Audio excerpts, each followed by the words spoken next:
ведь ваш приезд, он связан и с главой Ингушетии. Юнусбек Баймугереевич, я так понимаю, обращался, звал. Более того, насколько я понимаю, в самолете вы сегодня летели вместе с ним, вместе. Успели о чем-то договориться на высоте птичьего полета? Ну, о планах каких-то на будущее? Мне кажется, слово «договориться» это я не люблю. Поговорить. Да. Обсудить. Обсудить. Какое слово вы любите? Не, ну обсудить это нормально, потому что договориться оно всегда имеет какие-то оттенки какие-то разные, да. Но, во всяком случае, да, многое обсудили, он, конечно, абсолютно в теме, я должен сказать, к своему очень большому удовлетворению. Я давно знаю его, разумеется. Вот.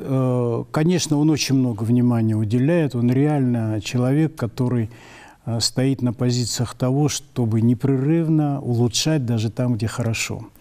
Поэтому договорились, что сегодня еще, может быть, удастся переговорить и какие-то отдельные вопросы решить. То есть продолжить. Я надеюсь, разговор шел о том, что вы, имеется в виду команда из Бакулевки, не в последний раз.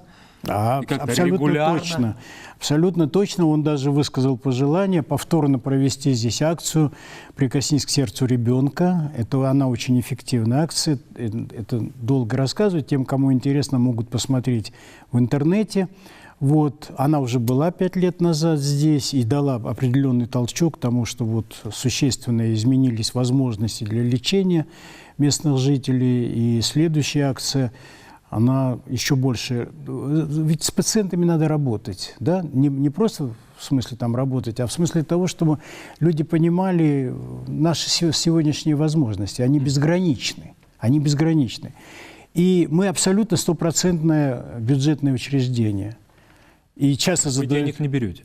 Мы не берем денег. С людей? Мы реально не берем денег. Есть, знаете, чтобы я был правильно понят, вот, скажем, у нас есть, скажем, пациенту предстоит поставить клапан.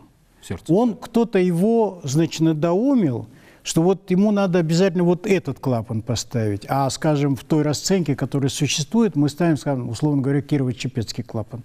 Хорошо. Возражений никаких нет, он приобретает, это уже его личное дело, он делает договор там где-то и так далее, вот только в такой части.